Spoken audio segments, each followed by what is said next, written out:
Assalamualaikum warahmatullahi wabarakatuh. Halo, apa kabar?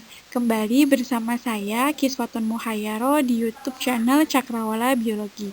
Kali ini pembahasan kita masih tentang morfologi tumbuhan ya, terutama tentang morfologi pada bunga. Berbicara tentang bunga, bunga pada tumbuhan itu memiliki bentuk, warna yang beraneka ragam. Bagian dari bunga itu sendiri pun seperti dasar bunga, kelopak bunga, dan juga masih banyak yang lainnya ya, memiliki bentuk yang beraneka ragam. Jadi, masing-masing dari bagian bunga itu memiliki bentuk-bentuk yang beraneka ragam. Bisa dibayangkan ya, banyak sekali pembahasan yang akan kita bahas tentang bunga ini. Oke, di video ini kita bahas tentang dasar bunga secara khusus. Yuk simak penjelasannya. Masih ingatkah kalian apa itu dasar bunga atau disebut juga sebagai reseptakulum? Bunga, untuk bunga ya, bunga itu adalah metamorfosis dari daun. Sedangkan untuk bagian dari bunga berupa dasar bunga itu tidak lain merupakan ujung batang yang melebar, fungsinya untuk mendukung dari bagian-bagian bunga seperti kelopak bunga, mahkota bunga, benang sari, dan juga putik. Nah, dasar bunga sering memperlihatkan bagian-bagian yang khusus untuk mendukung ya bagian dari bunga yang lainnya, atau bahkan dasar bunga ini dapat bergantung pada bagian bunga yang didukungnya. Nah, jenis dasar bunga berdasarkan bagian tumbuhan yang didukungnya dibagi menjadi 5. Ada pendukung tajuk bunga atau pendukung mahkota bunga yang disebut juga sebagai anthofor. Yang kedua, pendukung benang sari atau androfor. Yang ketiga, pendukung putik atau ginofor. Yang keempat, pendukung benang sari dan juga putik yang disebut sebagai androginofor. Dan terakhir, ada yang berbentuk cakram atau disebut juga diskus. Oke, kita bahas satu persatu ya. Kita awali dengan pembahasan bagian bunga pertama yaitu, atau jenis bunga yang pertama ya, yaitu jenis dasar bunga yang mendukung tajuk bunga atau mendukung mahkota bunga, disebut juga sebagai anthofor dan juga anthophorum. Nah, di mana pada jenis bunga ini bagian dari dasar bunganya berfungsi untuk tempat duduknya daun-daun mahkota bunga ya. Jadi pendukung dari mahkota bunga, dasar bunganya untuk mendukung atau tempat duduknya dari mahkota bunga. Contohnya ada pada bunga anyelir.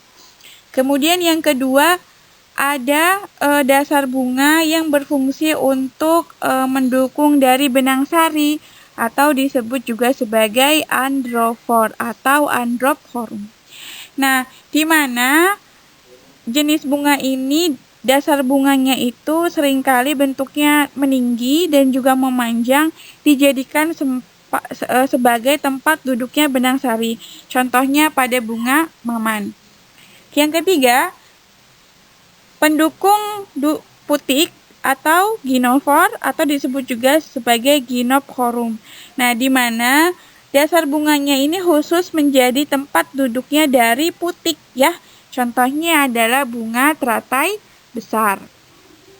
Kemudian yang keempat, dasar bunganya digunakan untuk mendukung benang sari dan juga putik. Kalau yang tadi itu hanya benang sari atau putik saja, kalau ini dalam satu dasar bunga itu untuk mendukung baik itu benang sari maupun putik yang disebut juga sebagai androginofor atau andropinophorum. Nah, contohnya ada pada bunga markisa. Terakhir, bentuk atau jenis dari dasar bunga yang bentuknya cakram atau diskus, di mana bagian ini seringkali bentuknya meninggi dan juga dijadikan sebagai bantalan berbentuk cakram, di mana cakram itu berfungsi di dalamnya ya sebagai kelenjar-kelenjar madu, menyimpan kelenjar-kelenjar madu. Contohnya ada bunga jeruk. Nah, itulah jenis-jenis dasar bunga berdasarkan bagian tumbuhan yang didukungnya. Berikut ini contoh-contoh dari jenis bunga, yaitu yang memiliki dasar bunga mendukung dari bagian-bagian bunga. Yang pertama ada bunga anyelir atau Dianthus corypillus. Kalau kalian lihat pada gambar ini ya, terlihat tanda panah tersebut menunjukkan dari dasar bunga yang menjadi pendukung atas duduk-duduknya dari mahkota bunga ya. Ini adalah contoh dari anthophore berupa pendukung dari mahkota bunga. Kemudian gambar sebelah kanan itu adalah contoh dari bunga maman, yaitu memiliki jenis dasar bunga yang mendukung dari benang sari. Nah, kalau kalian lihat ya, di gambar ini terlihat tanda panah itu yang menunjukkan dari peninggian atau pemanjangan dari dasar bunga yang mendukung dari duduknya benang sari. Nah, bunga maman ini disebut juga sebagai Cynandropsis pentaphylla. Contoh selanjutnya adalah pendukung dari putik atau ginophor. Ya, di sini dicontohkan adalah bunga teratai besar atau nama ilmiahnya adalah Nelumbium nelumbo. Ya, ada gambar di sebelah kiri. Nah, di sini terlihat berupa panah ya. Kalau kalian lihat ada panah yang menunjukkan pada bunga itu terjadi peninggian pada dasar bunga yang tujuannya untuk tempat duduknya dari putik ya, yang mendukung adanya putik. Itu disebut sebagai ginophor atau ginophorium. Contohnya ada pada bunga teratai besar. Nah, sedangkan untuk gambar di sebelahnya, yaitu sebelah kanan, itu adalah contoh dari gambar bunga markisah ya, atau Passiflora quadringularis. Passiflora quadrangularis, di mana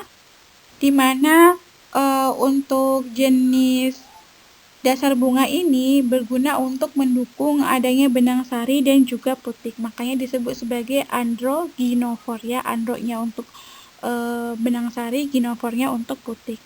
Di mana pada dasar bunganya itu biasanya meninggi untuk mendukung dari benang sari maupun putik. Nah, kalau kalian lihat ya, perhatikan ada tanda panah menunjukkan terjadinya di sini ya, terjadinya peninggian dari dasar bunga yang fungsinya untuk apa? Untuk mendukung benang sari dan juga putik.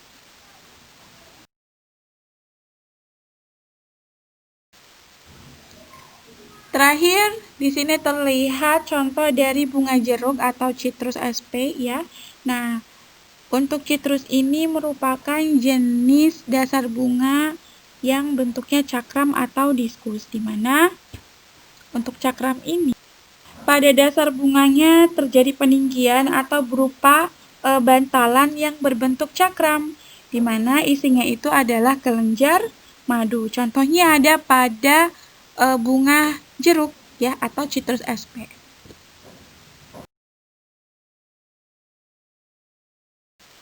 Berdasarkan penjelasan bentuk dasar bunga tadi ya, maka kita bisa uraikan lagi bahwa hiasan bunga baik itu corolla maupun kalik itu posisinya bisa lebih tinggi maupun lebih rendah dari bakal buah atau ovari. Nah, ya kalian perhatikan ya, gambar ini ada 3 jenis. Berdasarkan sifatnya dapat dibedakan dalam 3 golongan. Yang pertama ada hipogin atau hipoginus. Kemudian yang kedua ada perigin atau periginus. Dan terakhir ada epigin atau epiginus. Oke, kita bahas satu persatu. Ingat ya, sekali lagi kuncinya adalah posisi dari hiasan bunga terhadap bakal buah. Apakah posisi hiasan bunganya itu lebih rendah atau lebih tinggi dari bakal buah. Nah, ada juga yang mendefinisikan 3 jenis ini adalah posisi dari ovari atau posisi dari bakal buah. Oke, kita bahas yang pertama ada hipogin atau hipoginus. Kalau kalian lihat ya, ada gambarnya di sebelah kanan, paling kanan. Nah, di sini terlihat ya yang warna merah dan juga warna biru elektrik itu ya, semu-semu ungu, itu adalah hiasan bunga. Sedangkan untuk yang bulat itu adalah ovarinya gitu ya. Nah, di mana untuk hipogin atau hipoginus ini, jika hiasan bunga baik itu mahkota ataupun kelopak ya, itu tertanam pada bagian dasar bunga yang posisinya lebih rendah dari tempat duduknya putik. Jadi sekali lagi untuk hipogin atau hipoginus itu adalah hiasan bunganya ya, jika hiasan bunganya itu tertanam pada bagian dasar bunga dan posisinya lebih rendah dari tempat duduknya dari putik. Itulah contoh dari atau jenis dari bunga yang golongan hipogin. Yang kedua ada periginous atau perigin. Bagaimana posisi dari ovarinya pada perigin ini? Jika letak hiasan bunga, baik itu mahkota maupun kelopaknya ya, sama tinggi atau sedikit lebih tinggi dari duduknya putik. Sedangkan untuk epigin atau epiginus, di mana bakal buahnya itu lebih tenggelam dibandingkan dengan hiasan bunganya. Jadi hiasan bunganya itu seringkali seakan-akan hiasan bunganya itu duduk di bagian atas dari bakal buah. Itulah posisi dari ovari. Oke, next kita bahas tentang kelopak atau kalik pada bunga. Berbicara tentang kelopak atau kalik ya, kalian sudah memiliki bayangan tentunya karena kelopak ini sudah pernah kita bahas di awal dari pembahasan morfologi bunga, yaitu bagian dari bunga. Di mana kelopak ini memiliki karakteristik yang pertama berupa kelopak ini merupakan bagian dari hiasan bunga, ya masih ingat? Hiasan bunga itu terdiri dari kelopak dan juga mahkota. Posisinya untuk kelopak ini ada di luar dari hiasan bunga, sedangkan di bagian dalamnya adalah mahkota bunga. Kemudian karakteristik selanjutnya umumnya berwarna hijau ya untuk kelopak ini, tetapi ada juga yang selain warnanya hijau, di mana warnanya itu sama dengan warna mahkota pada bunga. Kemudian kelopak ini merupakan metamorfosis dari daun ya, makanya bentuknya itu masih bentuknya hampir menyerupai daun, bahkan ada yang bentuknya sama persis dengan daun, artinya mengalami metamorfosis pada bagian-bagian tertentu. Kemudian umumnya ukuran kelopak bunga itu lebih kecil dibandingkan dengan mahkota pada bunga, dan juga kelopak pada bunga itu memiliki bentuk yang lebih kasar dibandingkan dengan mahkota pada bunga. Karena posisinya di lingkaran paling luar dari hiasan bunga, maka fungsi dari kelopak bunga ini adalah untuk melindungi bunga ketika masih kuncup. Artinya bahwa bunga itu masih dalam keadaan muda ya. Namun jika bunga tersebut telah mengalami penyerbukan dan bunga itu bermekaran ya, maka kelopak ini umumnya akan runtuh karena fungsinya sudah tidak lagi menjadi pelindung bagi bunga. Di beberapa tumbuhan itu memperlihatkan bentuk kelopak yang berbeda dengan kelopak bunga pada umumnya. Di sini terlihat ada 2 gambar ya, kita bahas yang gambar paling kiri, yaitu gambar A, berupa contoh dari bunga daun putri ya, atau disebut juga dengan istilahnya Mussaenda frondosa. Daun kelopaknya ini lebih besar atau amat besar, mempunyai warna yang menarik agar mendapat perhatian dari kumbang misalnya ya. Nah, daun ini disebut sebagai daun pemikat atau lockblood. Di sini terlihat pada gambar bunga daun putri ini ya, gambar yang ada di sebelah kiri, pada bagian ini terlihat daun berwarna putih. Nah, inilah daun pemikat pada bunga daun putri. Selanjutnya, untuk gambar di sebelahnya ya, yaitu contoh dari bunga bougainville, bunga kertas.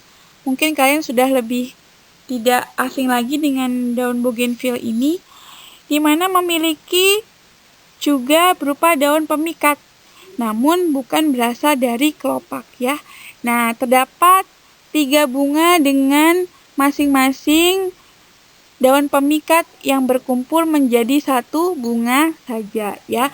Jadi yang berwarna-warni ini bukan mahkota, tapi daun pemikat, di mana pada bunga bougainville ini ada biasanya dalam satu bunga itu terdapat 3 daun pemikat.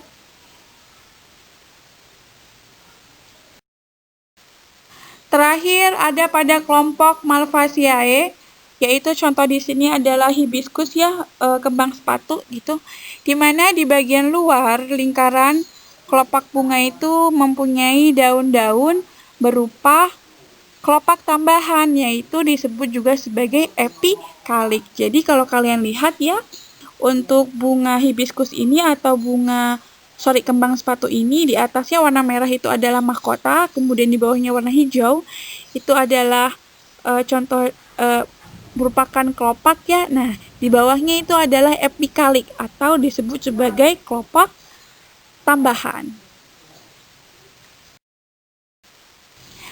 Selanjutnya, kelopak itu tersusun atas bagian-bagian yang dinamakan daun kelopak ya, atau sepala atau sepal. Di mana sepala ini dibagi menjadi 2, ada yang bentuknya itu berlekatan atau gamosepalus, dan juga ada yang lepas atau bebas. Oke, kita bahas satu persatu ya. Yang berlekatan ini di mana kelopaknya itu berdekatan antara satu dengan yang lainnya, namun pada ujung-ujung dari kelopaknya ini tetap tidak berdekatan ya. Kemudian untuk yang berdekatan ini dibagi menjadi 3, ada yang berbagi, bercangap, dan juga ada yang berlekuk. Sedangkan untuk lepas atau bebas, pada bagian kelopaknya ini satu persatu itu terpisah-pisah. Jadi sama sekali tidak ada perlekatan. Oke, kita lihat contohnya ya di slide berikutnya. Nah, di sini terlihat contoh dari kelopak yang berlekatan atau gamosepalus dengan yang tidak berlekatan atau polisepalus ya. Yang berlekatan di sini terlihat ya dari bawah sampai atas. Nah, bebasnya ada pada ujung dari kaliknya saja. Sedangkan untuk polisepalus ataupun yang lepas atau bebas dari kelopaknya itu antara satu sepala dengan sepala lainnya itu dia bebas ya, tidak berdekatan.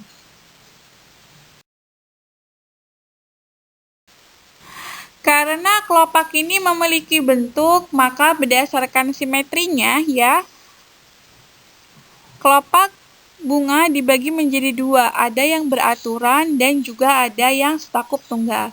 Oke, kalian masih ingat ya bagaimana dari simetri itu, simetri pada bunga? Diingat-ingat lagi.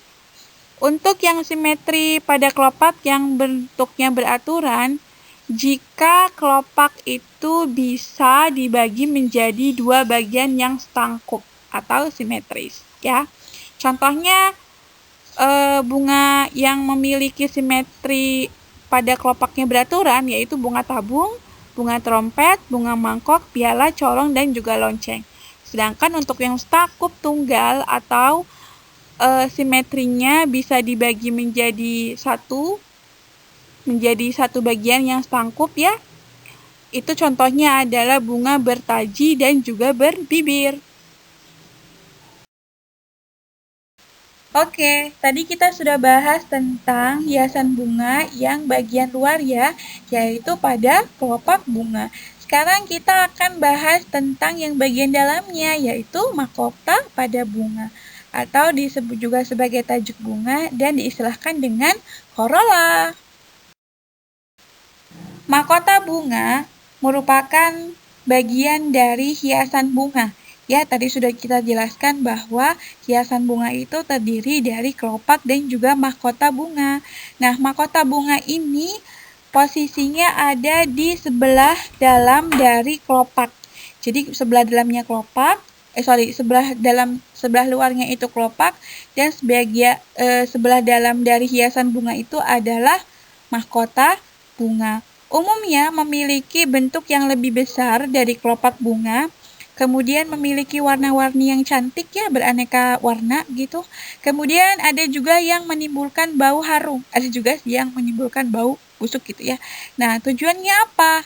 Tujuannya dari warna-warni kelopak dan juga menimbulkan bau itu untuk menarik dari hewan. Salah satunya adalah kumbang, untuk membantu dalam polinasi atau penyerbukan ya. Setelah terjadi polinasi atau penyerbukan, maka mahkota ini akan berguguran dan rontok gitu ya, diikuti oleh benang sari maupun putik sehingga membentuk buah. Nah, bagian-bagian mahkota bunga disebut juga sebagai daun mahkota atau petal. Sama seperti pada kelopak ya, mahkota bunga juga memiliki sifat-sifat, di mana sifat ini menjelaskan tentang karakteristik dari mahkota itu sendiri. Berdasarkan sifat pada mahkota bunga, jenis bunga dibagi menjadi 3, ada yang berdekatan, ada yang lepas atau bebas, dan terakhir ada juga bunga yang tanpa tajuk bunga atau bunga tanpa mahkota. Nah, yang berdekatan ini contohnya adalah bunga yang berbentuk mahkotanya ya berbentuk tabung, kemudian ada pinggiran tajuk dan juga leher tajuk. Nah, untuk bunga yang mahkotanya lepas atau bebas, jadi daun-daun mahkotanya ini terpisah antara satu dengan yang lainnya. Sedangkan untuk bunga tanpa mahkota bunga atau tanpa tajuk bunga itu adalah bunga yang tidak ada mahkotanya atau bahkan ada mahkotanya tapi ukurannya kecil. Nah, biasanya bunga tanpa mahkota ini disebut juga sebagai bunga telanjang.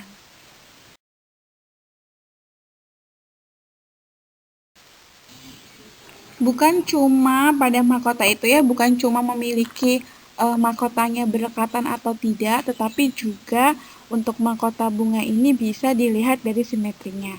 Nah, berdasarkan simetri pada mahkota bunga itu dibagi menjadi 2 ya. Ada yang beraturan beraturan atau regularis. Yang kedua adalah setakup tunggal atau zigomorf. Nah, untuk yang beraturan regularis ini adalah di mana mahkota bunganya itu dapat dibagi menjadi 2 bagian yang setangkup tunggal dengan beberapa cara. Contohnya ada yang berbentuk bintang, kemudian tabung, trompet, ada yang berbentuk mangkok atau buyung ya, ada yang corong dan juga lonceng. Nah, kalian bisa baca contoh-contoh di tanamannya dan juga nanti ada ilustrasi gambar dari bentuk simetri pada mahkota bunga terutama yang bentuknya beraturan. Selain bentuk simetri pada mahkota itu adalah beraturan, ada juga yang bentuk simetrinya adalah setangkup tunggal atau zigomorphus, di mana jika mahkota bunga hanya dapat dibagi menjadi 2 bagian yang setangkup atau hanya dibagi menjadi satu cara saja ya. Contohnya bunga berbentuk bertaji, kemudian berbibir, berbentuk seperti kupu-kupu, berbentuk topeng atau berkedok, dan terakhir berbentuk pita. Nah, kita akan bahas di slide berikutnya ya bentuk-bentuk dari simetri pada mahkota bunga. Nah, inilah bentuk-bentuk dari corolla ya. Bisa dilihat sifat-sifatnya apakah mahkota bunganya itu berdekatan atau tidak, dan juga bisa dilihat dari simetrinya. Apakah dia setangkup tunggal ataupun bisa dibagi menjadi 2 bagian. Terima kasih. sudah menonton video ini. Demikianlah pembahasan tentang morfologi pada bunga. Kita ketemu di video-video berikutnya ya. Jangan lupa untuk like, komen, dan juga subscribe. Dadah. Assalamualaikum warahmatullahi wabarakatuh.